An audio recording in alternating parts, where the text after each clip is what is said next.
ನಮಸ್ಕಾರ ಸ್ನೇಹಿತರೆ, ನಿಮ್ಮ ವಿರಾಟ್ ಸಿರಿ ಚಾನಲ್ಗೆ ಸ್ವಾಗತ. ಇವತ್ತು ತುಂಬ ಜನರಿಗೆ ಮೆಟ್ರೋ ಅಂದರೆ ಸ್ವಲ್ಪ ಭಯ.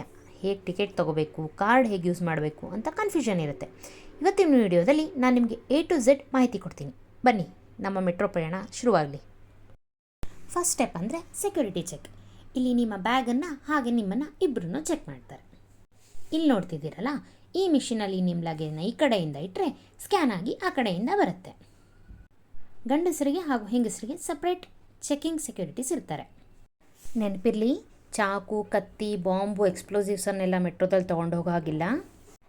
ಓಕೆ, ಈಗ ಟಿಕೆಟ್ ವಿಷಯಕ್ಕೆ ಬರೋಣ. ನೀವು ಕ್ಯೂ ಅಲ್ಲಿ ನಿಲ್ಲೋ ಅವಶ್ಯಕತೆಯೇ ಇಲ್ಲ. ನಿಮ್ಮ ಫೋನಲ್ಲಿ ವಾಟ್ಸಪ್ಪಲ್ಲೇ ಟಿಕೆಟ್ ಬುಕ್ ಮಾಡ್ಬೋದು. ಅದು ಹೇಗೆ ಅಂತ ತೋರಿಸ್ತೀನಿ ಬನ್ನಿ. ಮೊದಲು ಈ ನಂಬರ್ನ ನಿಮ್ಮ ಮೊಬೈಲಲ್ಲಿ ಸೇವ್ ಮಾಡ್ಕೊಳ್ಳಿ. ಮೊದಲು ಮೆಟ್ರೋದವರಿಗೆ ಹಾಯ್ ಹೇಳೋಣ. ಇಲ್ಲಿ QR ಟಿಕೆಟ್ನ ಸೆಲೆಕ್ಟ್ ಮಾಡ್ಕೊಳ್ಳೋಣ. ಈಗ ಟಿಕೆಟ್ ಖರೀದಿಸಿ ಆಯ್ಕೆ ಮಾಡ್ಕೊಳ್ಳಿ. ಈಗ ಯಾವ ಸ್ಟೇಷನಿಂದ ಯಾವ ಸ್ಟೇಷನಿಗೆ ಎಷ್ಟು ಜನ ಹೋಗ್ತಿದ್ದೀರಾ ಅಂತ ದೃಢೀಕರಿಸಿ. ನೀವು ಎಲ್ಲ ಮಾಹಿತಿಗಳನ್ನು ಎಂಟ್ರಿ ಮಾಡಿದ್ಮೇಲೆ ನಿಮಗೆ ಈ ರೀತಿ ಮೆಸೇಜ್ ಬರುತ್ತೆ. ಈಗ ನೀವು ಹಣವನ್ನು ಪೇ ಮಾಡಬೇಕು. ನೀವಿಲ್ಲಿ ಗೂಗಲ್ ಪೇ ಅಥವಾ ಫೋನ್ಪೇ ಯಾವುದನ್ನು ಬೇಕಾದರೂ ಯೂಸ್ ಮಾಡ್ಬೋದು. ನೋಡಿ, ಎಷ್ಟು ಈಸಿಯಾಗಿ ನಿಮ್ಮ ಮೊಬೈಲಲ್ಲೇ ವಾಟ್ಸಪ್ಪಲ್ಲಿ ಟಿಕೆಟ್ ಬುಕ್ ಆಗೋಯ್ತು. ಎಲ್ಲ ಮಾಹಿತಿ ಸರಿಯಾಗಿದೆಯಾ ಅಂತ ಒಂದ್ಸಲಿ ಚೆಕ್ ಮಾಡ್ಕೊಳ್ಳಿ.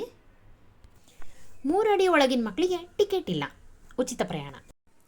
ಈಗ ಡೌನ್ಲೋಡ್ ಮಾಡಿರೋ QR ಕೋಡನ್ನು ಈ ಗೇಟ್ಗಳಿಗೆ ತೋರಿಸಿದ್ರೆ ಗೇಟ್ ಓಪನ್ ಆಗುತ್ತೆ. ನಾವು ನಮ್ಮ ಮೆಟ್ರೋ ಹತ್ರ ಹೋಗ್ಬೋದು. ಅಯ್ಯೋ, ನಾವು ಯಾವ ಪ್ಲ್ಯಾಟ್ಫಾರ್ಮ್ಗೆ ಹೋಗಬೇಕು? ನಾವು ಹೋಗ್ತಾ ಇರೋ ಮೆಟ್ರೋ ಲೈನ್ ಕಲರ್ ಯಾವುದು? ನಮ್ಮ ಮೆಟ್ರೋ ಎಷ್ಟೊತ್ತಿಗೆ ಬರುತ್ತೆ? ಇದಕ್ಕೆಲ್ಲ ಭಯ ಪಡೋ ಅವಶ್ಯಕತೆನೇ ಇಲ್ಲ. ಅಲ್ಲೇ ನಿಮಗೆ ಪ್ಲ್ಯಾಟ್ಫಾರ್ಮ್ ನಂಬರು ಹಾಗೆ ಮ್ಯಾಪ್ ಎಲ್ಲದೂ ಇರುತ್ತೆ. ಹಾಗೂ ನೆಕ್ಸ್ಟ್ ಮೆಟ್ರೋ ಎಷ್ಟೊತ್ತಿಗೆ ಬರುತ್ತೆ ಅನ್ನೋ ಟೈಮಿಂಗ್ಸ್ ಕೂಡ ಡಿಸ್ಪ್ಲೇ ಆಗ್ತಾ ಇರುತ್ತೆ. ನೀವು ನಿಮ್ಮ ಮೆಟ್ರೋ ಟ್ರೈನ್ ಹತ್ರ ಹೋಗೋಕ್ಕೆ ಮೆಟ್ಲು ಅಥವಾ ಎಸ್ಕಿಲೇಟ್ರ್ ಯಾವುದನ್ನು ಬೇಕಾದ್ರೂ ಯೂಸ್ ಮಾಡ್ಬೋದು. ನನಗೆ ಮೊದಲು ಎಸ್ಕಿಲೇಟ್ರ್ ಯೂಸ್ ಮಾಡೋದಕ್ಕೆ ಭಯ ಆಗ್ತಿತ್ತು. ನಿಮಗೂ ಹಾಗೆ ಆಗುತ್ತಾ? ಹಾಗಾದರೆ ಕಮೆಂಟ್ ಮಾಡಿ. ಮೆಟ್ಲು ಯೂಸ್ ಮಾಡಿದ್ರೆ ಆರೋಗ್ಯಕ್ಕೆ ಒಳ್ಳೆಯದು, ನೆನಪಿರಲಿ. ಪ್ಲ್ಯಾಟ್ಫಾರ್ಮ್ಗೇನೋ ಬಂದೆ. ಈ ಮೆಟ್ರೋ ಎಷ್ಟೊತ್ತಿಗೆ ಬರುತ್ತೋ ಏನೋ, ಎಷ್ಟೊತ್ತು ಕಾಯಬೇಕೋ ಏನೋ. ಅಯ್ಯೋ, ಇಲ್ಲೇ ಡಿಸ್ಪ್ಲೇ ಆಗ್ತಾ ಇದೆ. ಇನ್ನೂ 13 ನಿಮಿಷದಲ್ಲಿ ನನ್ನ ಮೆಟ್ರೋ ಬರುತ್ತಂತೆ. ಅಷ್ಟರೊಳಗೆ ಹೋಗಿ ನನ್ನ ಚಾನಲ್ ಸಬ್ಸ್ಕ್ರೈಬ್ ಮಾಡಿ ಬಂದುಬಿಡಿ. ಯಾವಾಗಲೂ ಇಲ್ಲಿಯವರೆಗೆ ಮೊದಲು ಜಾಗ ಮಾಡಿಕೊಡ್ಬೇಕು, ಆಮೇಲೆ ನಾವು ಹತ್ತಬೇಕು. ಇದು ರೂಲ್ಸು, ನೆನಪಿರಲಿ. ಮೆಟ್ರೋ ಹತ್ತಿದ ಮೇಲೆ ಅವಶ್ಯಕತೆ ಇರೋರಿಗೆ ಸೀಟ್ ಬಿಟ್ಕೊಡ್ಬೇಕು. ಅಂಗವಿಕಲರಿಗೆ, ವಯಸ್ಸಾದವರಿಗೆ, ಗರ್ಭಿಣಿಯರಿಗೆ, ಮಕ್ಕಳಿರೋರಿಗೆ. ನಾವು ಮನುಷ್ಯರಲ್ವಾ, ಮಾನವೀಯತೆನ ತೋರಿಸ್ಬೇಕಲ್ವಾ? ಹತ್ತಿದ ಮೇಲೆ ಇಳಿಲೇಬೇಕಲ್ವಾ?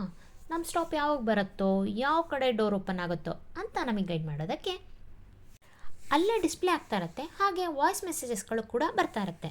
ನಮ್ಮೆಲ್ಲರ ಅಚ್ಚುಮೆಚ್ಚಿನ ಕನ್ನಡ ನಿರೂಪಕಿ ಅಪರ್ಣಾ ಅವರ ವಾಯ್ಸ್ನ ಇಲ್ಲಿ ಕೇಳ್ಬೋದು. ಬನ್ನಿ ಬನ್ನಿ, ನಮ್ಮ ಸ್ಟಾಪ್ ಬಂತು. ಬಾಗಿಲುಗಳು ಬಲಕ್ಕೆ ತಿರುಗುತ್ತವಂತೆ. ನಿಮ್ಮ ಟಿಕೆಟ್ನ ತೋರಿಸಿ ಎಕ್ಸಿಟ್ ಗೇಟಿಂದ ಹೊರಗೆ ಬರಬೇಕೀಗ. ಎಲ್ಲ ಮೆಟ್ರೋ ಸ್ಟೇಷನಲ್ಲೂ ಹೊರಗೆ ಹೋಗೋಕ್ಕೆ 2 ದಾರಿ ಇರುತ್ತೆ. ನೀವು ಹೋಗಬೇಕಾಗಿರೋ ಜಾಗಕ್ಕೆ ಯಾವ ಎಕ್ಸಿಟ್ ಡೋರ್ ಹತ್ತಿರ ಆಗುತ್ತೆ ಅಂತ ನೋಡಿಬಿಟ್ಟು ಅಲ್ಲಿಂದ ಹೊರಗೆ ಬನ್ನಿ. ಇಲ್ಲಿಗೆ ನಮ್ಮ ಮೆಟ್ರೋ ಪ್ರಯಾಣ ಮುಗೀತು. ಇನ್ನು ಫ್ಲೈಟ್ ಪ್ರಯಾಣದ ಬಗ್ಗೆನೂ ತಿಳ್ಕೊಬೇಕು ಅಂದರೆ ನನ್ನ ಚಾನಲಲ್ಲಿ ಅದು ಒಂದು ವಿಡಿಯೋ ಇದೆ, ನೋಡ್ಕೊಂಬನ್ನಿ. ಇನ್ನು ನೀವು ಲೈಕ್, ಶೇರ್, ಸಬ್ಸ್ಕ್ರೈಬೇ ಮಾಡಿಲ್ವಾ ನನ್ನ ಚಾನಲ್ಗೆ? ಮಾಡಿಬಿಟ್ಟು ಹಾಗೆ ಕಮೆಂಟ್ ಮಾಡಿ ನೆಕ್ಸ್ಟ್ ವಿಡಿಯೋ ಯಾವ್ದು ಬೇಕು ಅಂತ. ಬಾಯ್ ಬಾಯ್.